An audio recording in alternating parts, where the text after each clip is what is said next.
All right, Jeffrey, we will continue to monitor these developments in Brussels as well. And as you indicated, it seems like everything is okay there, unless we get news otherwise. We will, of course, bring you right back there. But in the meantime, closer to home, what is happening in the Peach State that has reverberations across the country. Here's an example. I believe that we will win. I believe that we will win.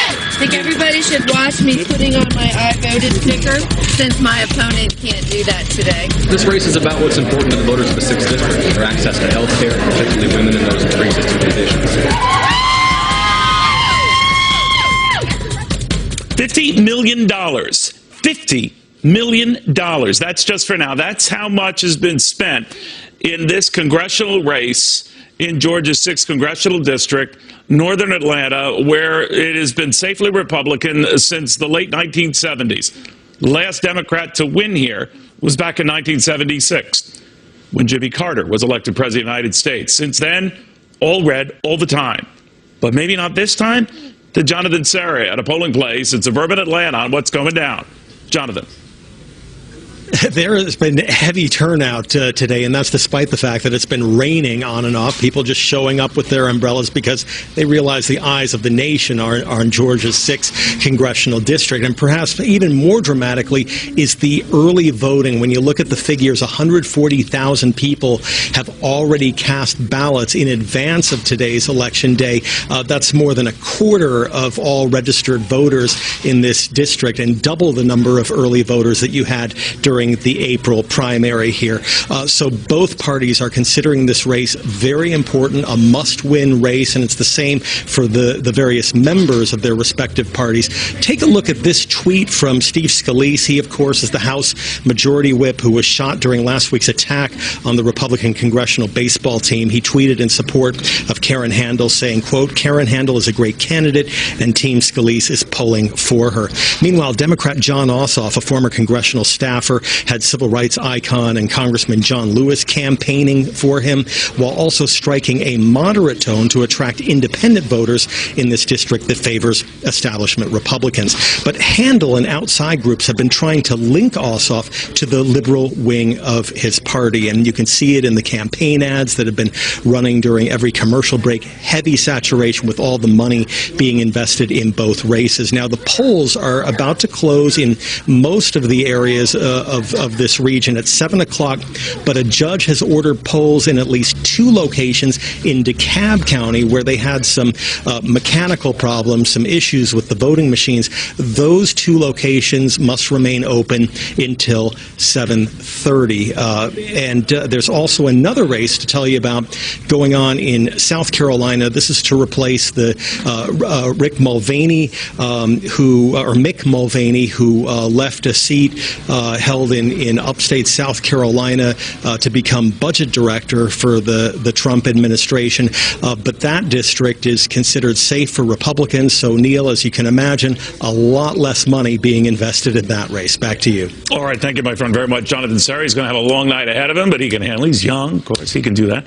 All right. In the meantime, much has been raised about the money that's been raised in this race. As I told you, a record amount for the Democratic challenger, an unheard of amount, better than $23 million, and a lot of that largely coming from outside, not only this district, but the state of Georgia itself. To Fox Business Network's Jerry Willis, who's been crunching all of those numbers. Hey, Jerry. Hey, Neil, that's right. The Georgia special election is best compared to, well, no other election, because it's the most expensive in U.S. history. More than $50 million have been invested by both sides in this record-setting campaign. At stake is the suburban Atlanta seat that formerly belonged to Tom Price until he was named Health and Human Services Secretary. In fact, the district has consistently voted Republican for decades. The last time the seat was in Democratic hands, 1976, 41 years ago. White House spokesman Sean Spicer this afternoon discounted questions about whether the race is a referendum on Donald Trump's administration, but the numbers, the money, astonishing. According to Open Secrets, a winning House candidate spent $1.3 million on average in the most recent election cycle, on par with the $1.2 million spent over the same period in 2014 and 2012. The numbers rose to $1.5 million and $1.6 million by the end of the 2014 and 2012 cycles, respectively. Now, the Georgia race even beats out Senate races in which the winning candidate on average spent $10.4 million. Now, both candidates for the 6th District are calling on heavy hitters with Georgia roots, and Price, now from his Health and Human Services perch, is encouraging supporters for the Republican Karen Handel. Neil, back to you. All right, Jerry, thank you very, very much. So you might be wondering about this record turnout or what's being expected here. We have 140,000 people who've already voted. 36,000 of them were not even part of voting in the primary back in April. So obviously there's something going on here, and it's something that I raised with the Republican chairman in the state of Georgia earlier on FBN. Take a look. It's going to break turnout records, I'm told. Do you agree with that? I do, Neil, and look, we've got a rain forecast in Georgia, and I can tell you right now it's raining Republicans in the 6th congressional district. All right, so he hopes. Again, the reason why this gets so much attention is for Democrats who are pouncing at the bit here to think that maybe this could be their first win after losing special elections in Montana and Kansas, that this is the closest they could come maybe to pulling off something that would maybe portend what could happen next year. Now, sometimes it doesn't quite jibe that way, but the fact of the matter is a lot of attention paid here, because if it, for example, is a big victory for the Democrat tonight, then all of a sudden it could affect Republicans and whether they could stay united and behind these efforts to get health care rework going, tax cuts, you know the whole drill, and whether they'd stay loyal to Donald Trump or vice versa. Washington Examiner's White House correspondent Sarah Westwood on the implications of all of that.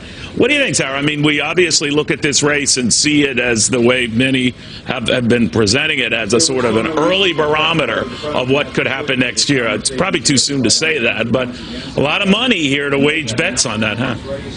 Absolutely, and there are a lot of skittish Republicans in Congress right now who are wary about Trump because of his flagging approval ratings, because of the expansion of the Russia probes, because of his undisciplined tweeting. So for vulnerable Republicans who are already predisposed to keep Trump at an arm's length, the GOP loss in Georgia 6 could just give them one more excuse to stay away from President Trump or embolden them to be openly critical of the president. But would they break ranks with him then, like on the health care initiative and all this other stuff? If they deem him as damaged goods, which is a big jump, obviously, then they just feel more liberated and challenging anything he wants? Right. This could empower some of those vulnerable Republicans in those districts that Democrats will probably target in 2018 to come out against the president in some of his policies on health care, on tax reform. But most Republicans will probably recognize that Democrats are not going to be able to pour $30 million into every district they hope to flip in 2018. And so if the margin is close, it's not likely that these results will be replicable in districts that only slightly went for President Trump in 2016. Where you might see Republicans get terrified is if Jon Ossoff, the Democrat, wins Georgia 6 by a large margin. That's just not looking likely given the polling, though. All right, so the fact of the matter is this is a district that Donald Trump barely won by a point over Hillary Clinton. And this is the same district that when it was the Georgia primary, the president lost to Marco Rubio here. So his own history in this region is not exactly robust, but you could use the argument that Democrats are seizing on this as yet another vulnerable Republican district. There are 23 of them that Hillary Clinton won where Republicans are up for re-election next year. And if you include another dozen who won by, or whole districts that Hillary Clinton lost by fewer than 5 points, those are serious numbers. Right. That's part of why Democrats went all out on this Georgia 6 election. Part of it is that they could use it to recruit candidates to run in those districts you just mentioned. They need to have strong Democrats to challenge incumbent Republicans if they hope to ride what could be an anti-Trump wave in 2018. Well, do they hope to ride on that by flipping 24 seats? That's what they would need to do. And I'm just wondering if part of that thinking is to target these states where Republicans are vulnerable or might want to quit or not, or think of not running in that event. That's absolutely going to be their plan, and Democrats wanted this race to be symbolic for other candidates who might jump into those races, maybe scare some Republicans who are vulnerable into an early retirement. But it's not clear that this race will be able to be replicable across the country because there's so much money being pumped into it. That kind of resources, there's just not going to be available for every Democratic district that Democrats want to target. So clearly, you know, there might be some symbolic reading of the tea leaves here, but special elections are special for a reason, and they don't always have national implications. Yeah, and it usually doesn't go to the way it is sort of seen as by consensus. We'll watch very closely. Thank you very, very much. Thank you. All right, as she pointed out, there's a lot of money at stake here, record number of funds and outside interests who are trying to make this a statement for the midterm elections. Rarely does it pan out that way, but we are going to look at the money and the implications if it does tip. Even if it doesn't tip, tomorrow on Fox Business, starting at 12 p.m. Eastern Time, the fallout from this, we marry money and politics like nobody's business. And tomorrow we are going to be all over this and that race in South Carolina and the role that money will play, especially from outside regions, if it can be put to use in regions where they can sway this. 24 seats to sway Congress. Doesn't take more than a few to get the Senate. So a lot of people watching this, and so are we. Meanwhile, Speaker Paul Ryan making the case now for permanent tax cuts and more to get it done this year. This year.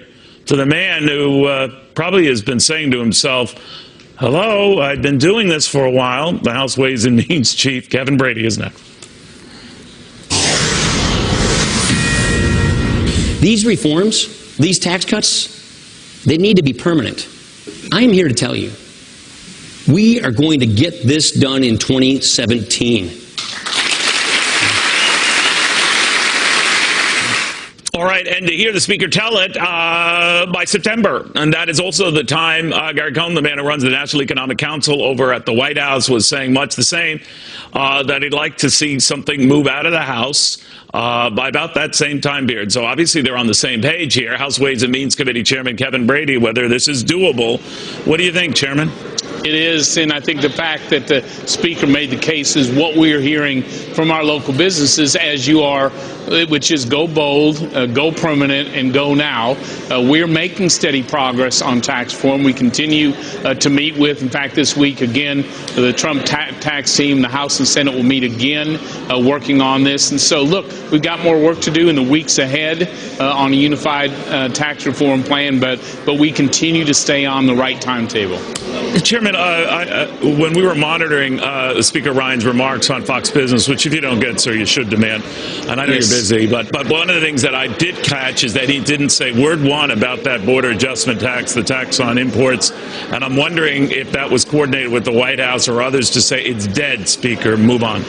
No, and he made that clear in subsequent discussions today, but he made the case of why the problem we're trying to solve still remains, which is how do you stop U.S. companies, research, manufacturing headquarters from leaving the country? More importantly, how do you bring them back? You need a very good, strong, smart provision to do that. And as I said today, we'll continue to work with the White House and the Senate to get that provision right. But not the border tax itself? Is that well, dead? No, it is not. It is not. Okay. We continue. I still believe it is the very best solution to that problem of jobs leaving the U.S., more importantly, how we bring them back. But we will have to remain open, as the Speaker said, to finding a solution, a consensus among the White House and the Senate. You know, sir, in the meantime, you know, he is talking, and the White House is as well, about having something in the House, or they wouldn't debate this ad nauseum in the House, so it just, I guess, a vote. Gary Cohn is saying to the White House, to the House. Presumably it moves from there. Are you okay with that? Because I could just envision Democrats and maybe some Republicans saying, well, where's the debate on this? Well, we are going to have a full debate on tax reform. As we develop a unified plan, many of the elements have been are well known, but as we start the process in the Ways and Means Committee and through the House floor, we're going to have plenty of hours, if not days, of debate and consideration of the tax bill. Congressman, much has been made of the shooting last week of Steve Scalise. I know a friend and confidant of yours as well. Have you had a chance to talk to him in any way? I have. And I will tell you, he had a very good weekend. Each of the surgeries have been successful. They've upgraded his condition, health condition.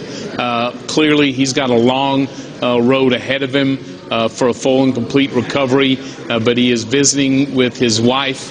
His family is here with him, and so each step, and this is a process that where not every day will be a good day, but each day, frankly, has been. And the doctor at the hospital I visited with today, just feels increasingly optimistic about his recovery. What is his mood like? Well, look, he is, he's a Cajun, LSU Tiger. He's up for everything all the time. He's already engaging mentally in the work that's being done in the House, obviously, and he's just determined to work his way through this. And I'll tell you, the Scalise family and Steve included, boy, they appreciate the prayers and the support like you can't imagine. Did you were supposed to be at practice that morning, were you not?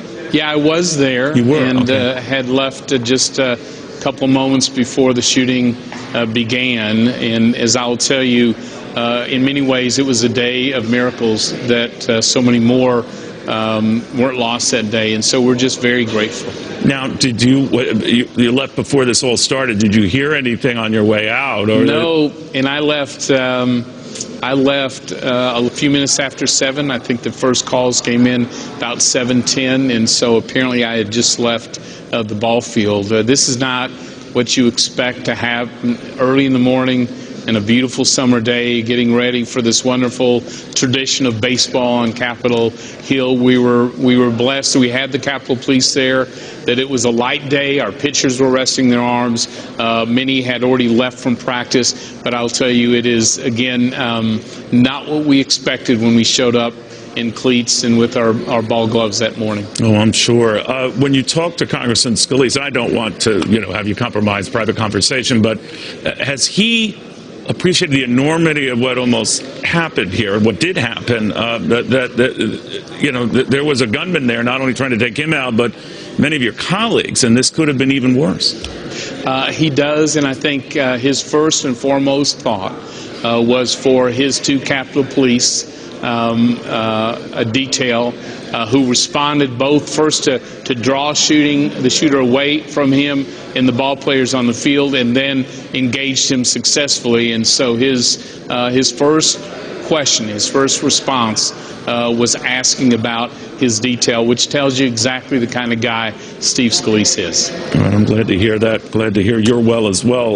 Mr. Chairman, thank you very, very much. Thanks. Kevin Brady, the chairman of the House Ways and Means Committee, good friend. Steve Scalise, the third-ranking Republican in the House, who's recovering now from those bullet wounds last week, and miraculously so, now in stable condition. We'll keep you up to date on that and more on how it is Otto Warmbier died in North Korea. What happened, really? It's a total disgrace what happened to Otto. That should never, ever be allowed to happen. And frankly, if he were brought home sooner, I think the result would have been a lot different. He should have been brought home that same day. The result would have been a lot different. But what happened to Otto is a disgrace. President Trump reacting to the death of Otto Warmbier. Now, I asked former New Mexico governor and U.S. ambassador to the UN, as well as former Energy Secretary Bill Richardson, on why North Korea did this now. Why they released him in the first place. He was sick. Obviously, they could have let him die in prison here. So what do you think got into them saying, oh my gosh, we've got to get him out of here, or he's going to die on our watch? What happened? Well, precisely that, Neil, that maybe he was showing symptoms of decaying after this coma, And I think they realized that they'd made a huge mistake. They notified the U.S. government, the State Department, and I give credit to the State Department and the Trump administration for aggressively going to North Korea, sending a plane, demanding that he be treated in Japan, brought home, but it was too late. All right, to the Wall Street Journal's Mary Kissel. Mary, this tragic death of this young man has done more to galvanize attention in this country than any of these missile tests that North Korea has had. So I guess it begs the issue, what next? Yeah, well, that's a big question, Neil. The Obama administration went for something called strategic patience, which essentially said, let's do nothing. And unfortunately, what that did was give North Korea more time to develop its not just nuclear program and its ballistic missile program, but recall, too, that they have chemical and biological weapons, and they've just become more and more aggressive. Now, there's a lot of room between a strategic patience policy and a policy, as some hawks have suggested, of, going in and kind of bombing North Korea. There's a lot in between. We could add them to the list of state sponsors of terrorism. We could improve sanctions on businesses and banks that are doing business with North Korea, namely those in China. We could prevent the kids of the North Korean regime from going abroad. We could stop the slave labor income that North Korea derives from its activities in Africa. Or we could just target China on all of the above. China is their big benefactor, and I'm wondering if that's what we refuse to address. Now, the president and the Chinese president were trying to work out a deal that we would hold off calling them a currency and trade manipulator and all that if they work to sort of de-escalate this situation. And that was on the missile stuff. And now this young man dies. And I'm wondering what kind of pressure we can bear on the Chinese now, or are we afraid to do that? Well, look at what we did back during the Bush years in 2005 when we designated a small Macau bank as a quote-unquote money laundering concern. They had been doing business with North Korea for more than 20 years. We said they're money launderers, and that put a run on that bank, and it froze a lot of Chinese banks from doing business with the North because they, too, wanted access to the U.S. financial system, access that we cut off for Macau. So, Neil, you don't specifically have to make this particular to China. You can make this a blanket policy and say, we're going to cut off access to the U.S. financial sector for anybody who does business with North Korea. And by the way, let's publicize a list of all of these institutions to the extent that we can. Let's inspect all of the North Korean ships that are transiting through international waterways. We know they traffic in drugs and weapons and counterfeit currency. There's an awful lot that we can do here to put pressure on Kim. And on the Chinese, the president to that point tweeting earlier that while I greatly appreciate the efforts of President Xi and China to help with North Korea, it has not worked out. At least I know China tried. Do you think China has tried hard enough? No. I mean, that's the short answer. If China was trying, then the North would not have food or energy. So, I'll believe China when you see the words match the rhetoric here. There are other administrations that have tried to rely on China. It's not in China's interest to see a stable, unified, democratic Korean peninsula. Neil, that's what the goal of this administration should be. And it's time for President Trump to appoint one person in the State Department or at the Pentagon or at the NSC to say, let's have a comprehensive approach to putting pressure on the North through all of those things that I've just mentioned to you.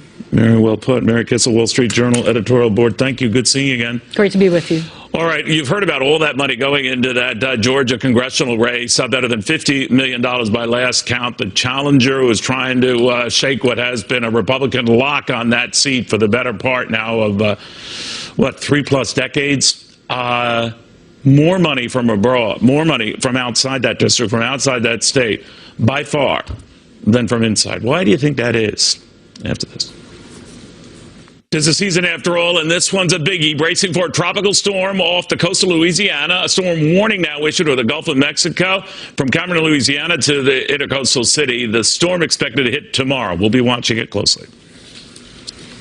Will you be ready when the moment turns romantic? Cialis for daily use treats ED and the urinary symptoms of BPH. Tell your doctor about your medicines and ask if your heart is healthy enough for sex. Do not take Cialis if you take nitrates for chest pain or Adempas for pulmonary hypertension, as this may cause an unsafe drop in blood pressure. Do not drink alcohol in excess. To avoid long-term injury, get medical help right away for an erection lasting more than 4 hours. If you have a sudden decrease or loss of hearing or vision or an allergic reaction, stop taking Cialis and get medical help right away. Ask your doctor about Cialis. Hi, I'm Joan London. Today's senior living communities have never been better, with amazing amenities like movie theaters, exercise rooms and swimming pools, public cafes, bars and bistros, even pet care services. And there's never been an easier way to get great advice. A Place for Mom is a free service that pairs you with a local advisor to help you sort through your options and find the perfect place. A Place for Mom. You know your family. We know senior living. Together we'll make the right choice. I'm from Georgia. We have a southern accent, and these were not our people. I saw people from California. Excuse me. For me, it's more about making it about the future. I think what's going on in our country, and I think that I'm looking, myself personally, I'm looking for fresh leadership. All right, whatever the case and whatever your views on this subject, better than $15 million flooding the 6th district in the state of Georgia right now. That is Newt Gingrich's old seat. That is Tom Price's old seat. The man is over at Health and Human Services right now. And it is a seat that hasn't gone Democrat since 1976. Of course, that was the year Jimmy Carter, Georgia governor, was elected president of the United States. But the environment there is said to be a sort of a bellwether of things to come based on all the money, and largely outside money, that's trying to influence this race and set the tone for next year's midterm elections. Will it? Can it? Respucia reports Amy Holmes, Democratic strategist Marjorie Clifton, Fox News contributor Lisa Booth. Lisa, will it? This is unheard of money for a congressional seat, but I understand the means to the end. But this is incredible. Yeah, there has obviously been a ton of money spent on this race. I think there's going to be around $30 million collectively spent on Ossoff's behalf. But look, a couple of things to think of here, Neil. This is not going to be a bellwether race. Special elections are special for a reason. I worked at the NRCC during the 2010 midterm elections when Republicans picked up, I think, a net gain of 63 seats. We lost 6 special elections in a row. We didn't win any in 2009. So it's important for people to not read too much into whatever happens here. And I've also heard this narrative of somehow President Trump is going to put Republicans at a disadvantage in suburban districts. If you go back and look at the 2016 elections, Donald Trump actually outperformed Hillary Clinton by 5% in suburban areas, even outperforming Mitt Romney. And look, suburban districts tend to be battleground districts, regardless who the president is. So I'd just be really careful to not read into some of the narratives that are being driven by most people that haven't worked on elections. Preparing for a Republican defeat. No, I actually think Handel's going to win.